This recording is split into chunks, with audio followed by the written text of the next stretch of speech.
Hello and welcome back to the Schooner Pod. I'm your host, Bobby Howard. With me today, as always, Jamison Maxwell and Ty Lee. And look, if you can tell by the title, there's not a lot to talk about. We have transfer portal talks, and that's about it. So we're just popping in this week, give you some updates, talk about how things are going with OU and everything. But yeah, it's pretty light out here. The long off season has begun. Jamison, how you doing? How you feeling? Yeah, what's going on? Yeah, OU podcast, but we're still going to crank out an episode a week. But the thing is, like, we want to talk about basketball. But in near future, we're going to start transitioning to that. We'll get, Boatin Blake on. He's a very good college basketball. He knows a lot about it. So we can cut 12 previews, but play Bedlam tomorrow as a Wednesday night, and then play Baylor over the week. Needs a couple big wins. So I'm excited. Yeah, no, I mean Bedlam tomorrow is definitely massive. And OU basketball is heating up. They're interesting because they're kind of good, kind of bad. Their best results are like narrow losses. But anyways, Ty, have you been? What have you been up to in your first week or so of the off season? Yeah, the darkness of the off season, I suppose, has not quite set in yet. But it's that time. I guess start looking forward to the spring games. Are not too far out. Don't lose hope. But, since we last recorded, we have had a couple little trickles of things before Jamison dives back into sort of acquisitions on the personnel front through recruiting and transfers and everything else. But Jackson Arnold, Gatorade Football Player of the Year, high school award, won that over Arch Manning. So that's super cool. And then we had 5 OU players that were selected to the NFL All-Pro teams. So shout out to Trent Williams, Lane Johnson on the first team. And then, of course, Jalen Hurts, our beloved CD, and Creed Humphrey all on the second team. So, that's the OU news. Pretty much, yeah. Where is the rundown from OU? Gerald McCoy. Ty? Yeah, Gerald McCoy. Do you remember that podcast? Yeah, that was last year. So it's like, Hey, he was on a roster last year, so it's all good. It's all good. Yeah, exactly. Jameson doesn't watch the NFL like I do.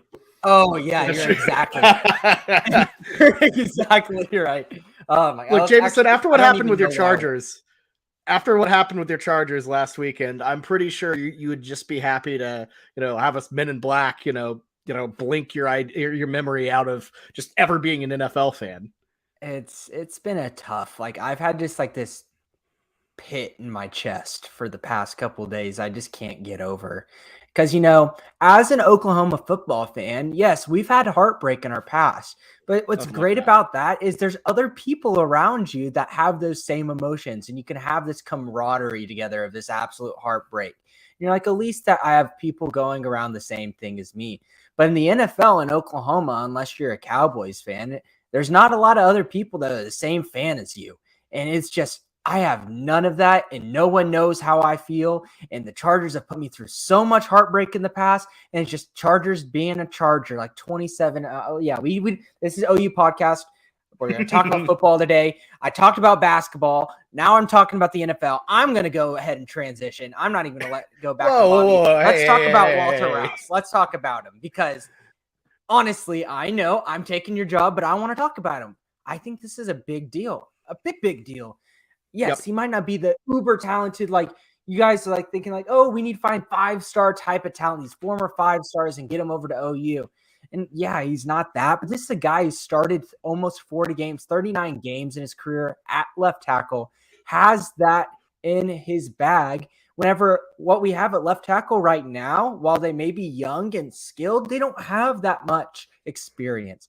Dave Sexton, obviously fresh. We're going to be sophomore. Aaron Parks, even though he looked really good, I thought, in the game versus Florida State, you want a guy that will be a little bit more of a veteran, especially in beat and bow system, that can come in and know what he's doing and how to be a college football offensive lineman.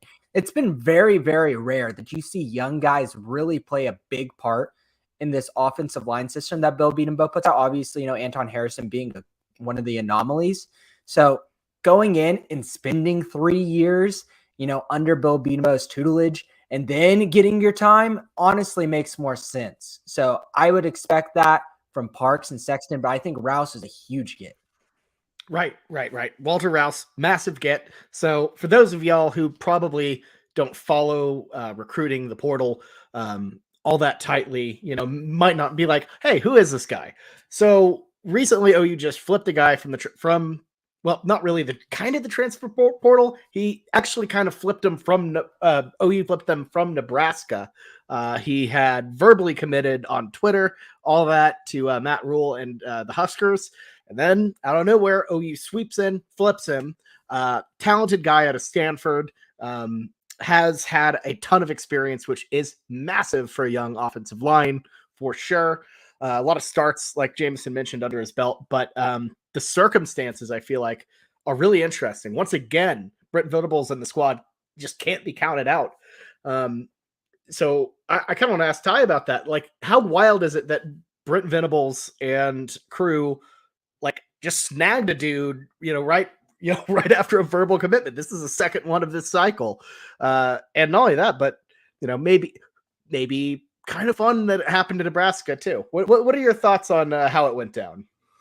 Yeah, we're seeing a whole new world of college football in terms of the personnel front. And that has been, just absolutely hammered over and over by everyone that covers college football at any point. But you're really seeing that, obviously, preaching to the choir in saying that you can never sort of count someone out recruitment wise. Recruitment of people does not stop, and it's becoming much more like the private sector or other sectors where you're recruiting people. Is just because someone is at somewhere doesn't necessarily mean that they're off the table. And we're sort of seeing these, I guess you couldn't even call them buzzer beaters because they're sort of flips and changes in announcements. But we've seen a lot, not just with OU, but with some other programs as well, where you see these, multiple commitments in one day and these sort of flips. And it's definitely a very interesting wrinkle to the sport. But just looking at it from an OU perspective, we're going to be on the wrong end of it at some point.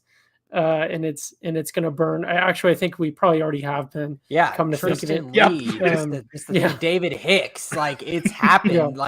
And these are big time talents. Yeah, but you have to celebrate, when you get them, obviously.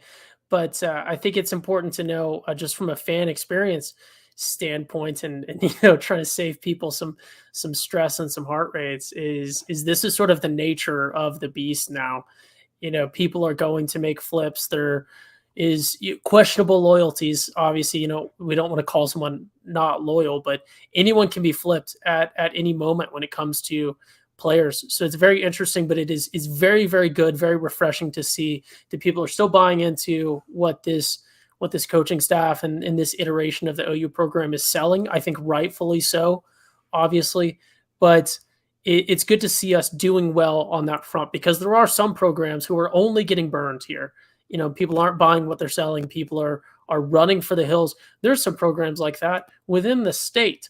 So it is good to see OU going out there and having the prowess to sell people on what we can offer them. Because it's in this era of college football recruiting where people, some people have used the term mercenary, for example, with football players. It is about what you can offer them, and the brand and your shiny uniforms or your, all of those things are no longer enough to sort of sell this generation of players. I think rightfully so.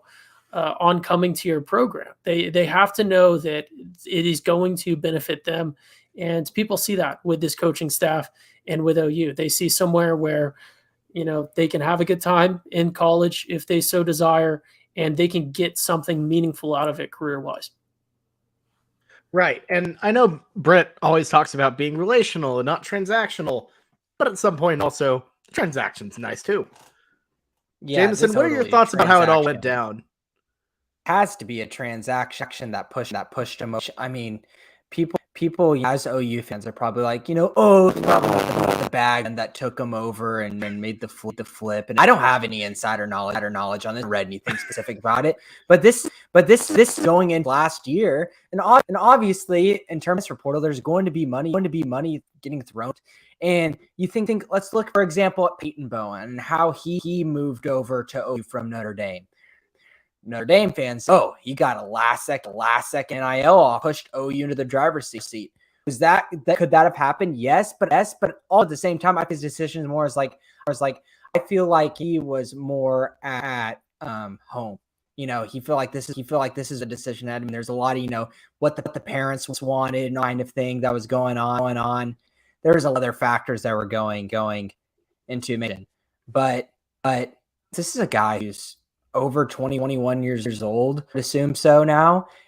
And he obviously an offensive line coach like Bill Beanbo, who has best left tackle in the game, who's a part of the Mountain Club. One of the tackles in the game, one of the most up and coming bests in the game, who's been there and done that and put people into the league.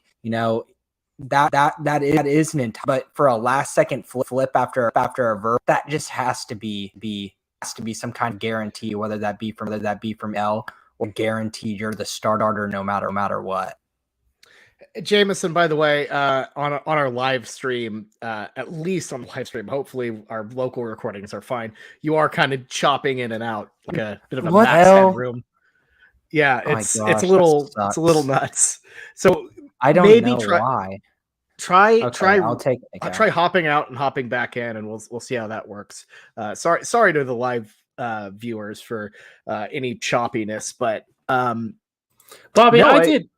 Go ahead, Ty.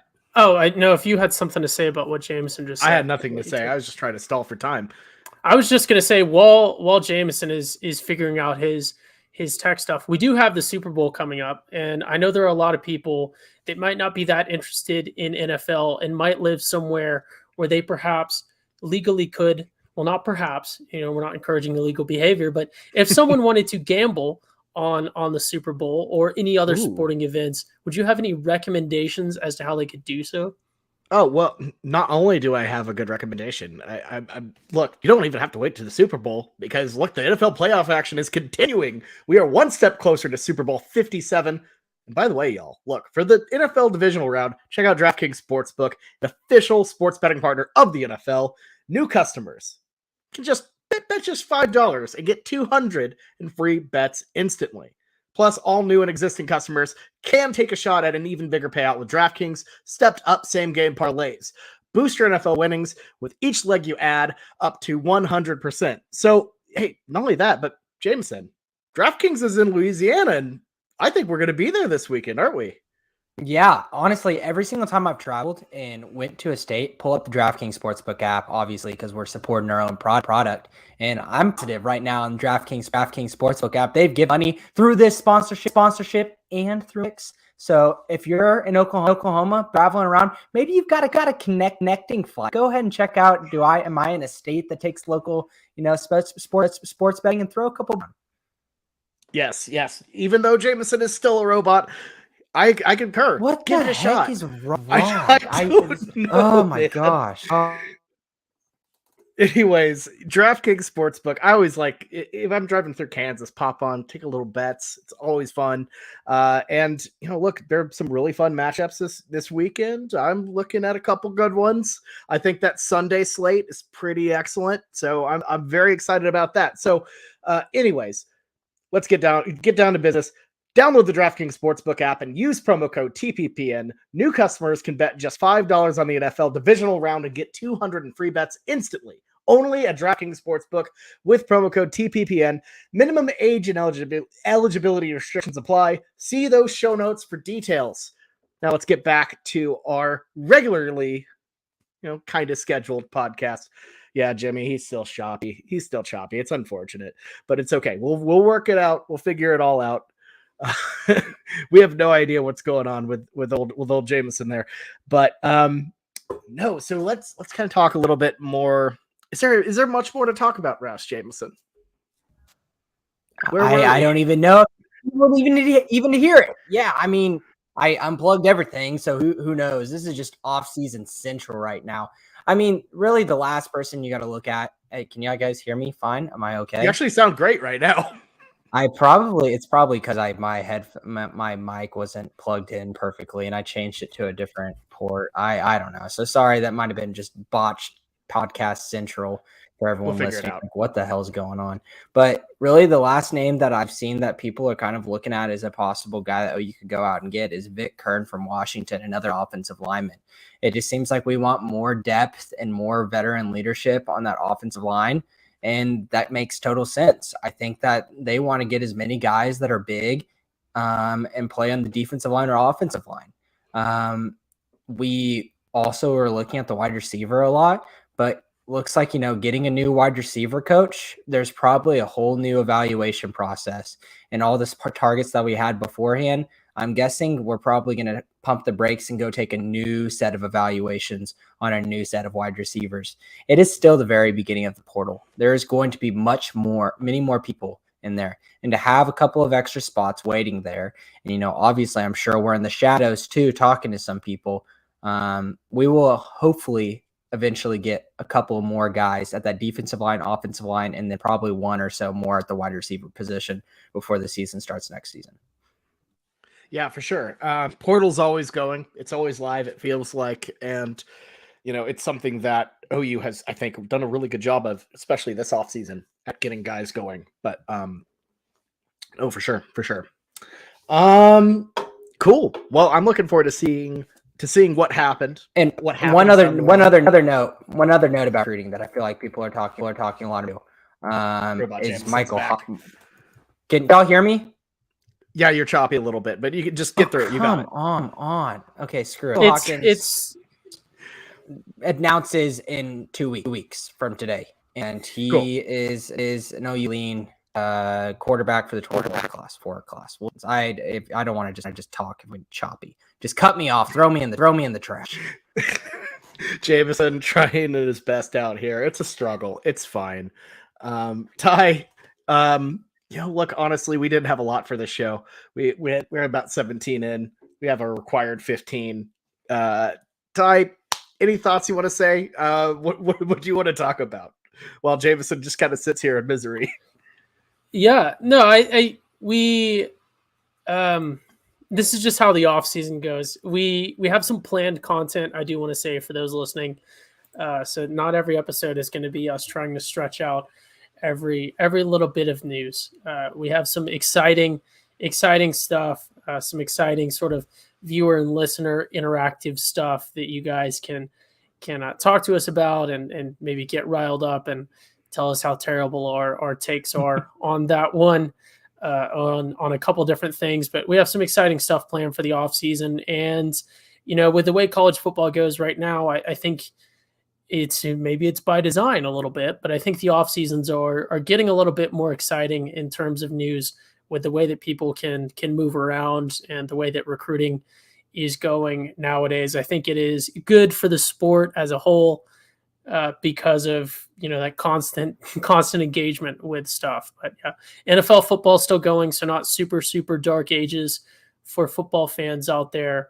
But yeah, welcome to the off season. And I personally have taken the mentality I would definitely encourage all OU fans to do the same, of only looking forward at this point, because there's not a whole lot in the recent past to look fondly on. So I'm still excited for what the future has to hold for this OU program. I don't think anyone can make any determinations, positive or negative, as to how this iteration of the team and this coaching staff and everything else is going to do in the long run. So I am excited to see what we continue to build, because we are still building. So, right. I'm with you. And I think the biggest thing right now that we can kind of focus on is what's going on with Team 120 Team 129. And then also, honestly, with what other sports are going on, which, look, the OU men's basketball program, they're figuring it out. They're getting together. OU women's basketball has been incredible. Number 15th in the country. They're excellent. Just give them a watch. And then look, baseball's coming up soon. The team that just went to the College World Series final, that team needs some love. So make sure to tune into them. I think that they are awesome. That's a fun time. Maybe get a seat out of the berm, maybe get some cheap seats inside. Either way, it's a good time. OU softball, they're doing great. That's a sellout. I don't need to promote them. But supporting the athletics program as a whole, becoming a more well-rounded Sooner fan, more than just football, I highly recommend that. And of course, gym is always awesome. We've Tyler, you and I have been to a gym meet at one point. I'm pretty sure, and it's a good time. Gymnastics. Pretty sure we saw a gymnastics meet once. No, yeah, gymnastics. Yeah, I was confused. Gym. I was like, What? gym? OU gym. Just going to the gym. I thought you just go to the gym at OU. just hanging out at the. Yeah, gymnastics. OU's number one sport. Oh yeah, it really is. That's far from a joke. It's gymnastics and softball. We're a gym and softball school. Jamison, do you want to give any final thoughts or attempt to give any? No, he doesn't. He doesn't want to go back. But no, look, got a lot of cool stuff coming down the pipeline for y'all in the off season. I'm gonna go ahead and say it. The one I'm pumped for. We're gonna do a tier list. We're gonna make a tier, like we're gonna sort all of the Big 12 mascots into tiers with Boat and Blake. It's gonna be a funny show. I'm excited for it. Can't give you a date on when that's going to happen, but keep an eye out for that on YouTube. It's going to be funny. It's going to be good. So I do. All right. Go ahead. I want to say real quick, Bobby, and then I'll let you do the outro. I saw some people in the chat mentioning some stuff. This was not at all a comprehensive sort of rundown of transfers that we've gained and everything else in the recent offseason or in the offseason. We're sort of not intentionally spreading that out, but we're sort of waiting out a little bit more stuff when it comes to recruiting and personnel additions. So stay tuned for that as well. If you feel like we missed, oh my goodness, why didn't they talk about someone? We're planning on a more comprehensive episode coming up in the future where we really dive into all the names that you guys have heard and probably even some ones that you guys haven't, because Jamison does those deep dives into that stuff. Right. And a lot of the bigger names have been mentioned on the prior podcast, which is titled Georgia Destroys TCU to Win the Natty, and then OU Recruiting Transfer Portal Update, something like that. So just give that a listen. We have a deep dive on where we currently stand with that. That's just kind of this has been more of a recent update sort of deal, but we'll be with y'all all off season long, doing a little bit of informative stuff, doing a little bit of dumb stuff, a little bit of basketball, a little bit of baseball. We're hoping to have some fun. So if you like that, if you like OU football, OU sports, give us a subscribe, give us a follow wherever you get your podcast on YouTube. I reckon the YouTube is fun if you like the visual element. But otherwise, yeah, just give us a look wherever you like, listening to the show.